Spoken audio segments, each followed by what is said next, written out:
Assalamualaikum warahmatullahi wabarakatuh. Pada pertemuan kali ini kita akan membahas tentang sistem periodik unsur, peta dunia kimia.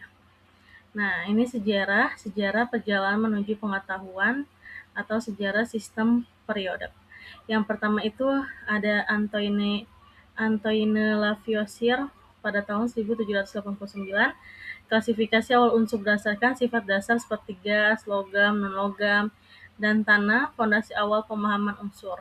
Nah, pada tahun 1829 oleh Johann Dobereiner ya, mengenalkan hukum Trade di mana tiga unsur dengan sifat kimia mirip memiliki massa atom tengah yang merupakan rata-rata dari dua lainnya.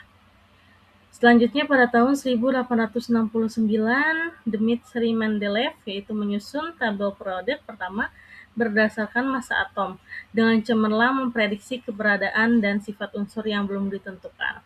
Nah, terakhir pada tahun 1913 oleh Henry Moseley, yaitu menyempurnakan tabel Mendeleev dengan menata unsur berdasarkan nomor atom yang menjadi dasar sistem periodik modern. Nah, ini perjalanan sejarah ya atas sistem periodik. Nah, sistem periodik unsur adalah alat fundamental dalam kimia, yaitu menyediakan kerangka kerja untuk mengelompokkan dan memahami unsur-unsur di alam semesta.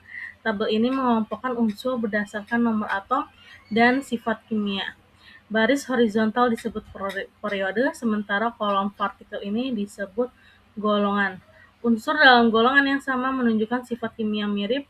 Nah, tabel ini terbagi dari dalam blok S, P, D, dan F yang mencerminkan konfigurasi elektron.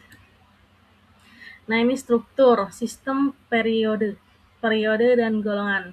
Yang pertama ada periode baris horizontal, yaitu ada 7 baris horizontal yang menunjukkan jumlah kulit elektron terisi dalam atom setiap periode, baru menandakan kulit elektron baru yang mulai diisi. Yang kedua ada golongan kolom vertikal.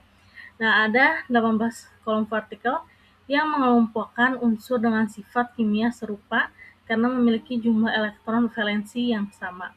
Contohnya, itu ada 1A, logam alkali, berarti litium, natrium, kalium. Nah, 2A-nya golongan logam alkali tanah, magnesium, kalsium, dan seterusnya. Nah, konfigurasi elektron ini blok dalam tabel periode.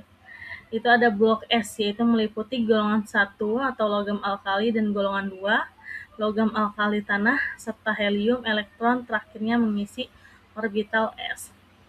Selain blok S ada blok P, itu mencakup golongan 13 hingga 18. Unsur-unsur ini memiliki elektron terakhir yang mengisi orbital. Selanjutnya ada blok D, yaitu terdiri dari golongan 3 hingga 12. Dikenal sebagai unsur transisi, elektron terakhirnya mengisi orbital D. Dan yang terakhir ada blok F, yaitu mencakup lantanida dan aktinida yang biasanya ditempatkan terpisah di bagian bawah tabel, elektron terakhirnya mengisi orbital F. Nah, sifat periodik unsur yaitu yang pertama ada jari-jari atom menurun dari kiri ke kanan melintas periode dan bertambah dari atas ke bawah dalam golongan.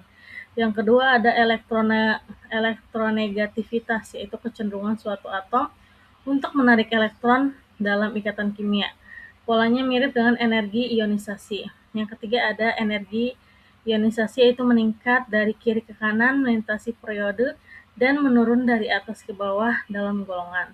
Dan yang terakhir ada afinitas elektron, yaitu perubahan energi yang terjadi ketika atom netral dalam fase gas memperoleh elektron untuk membentuk ion negatif.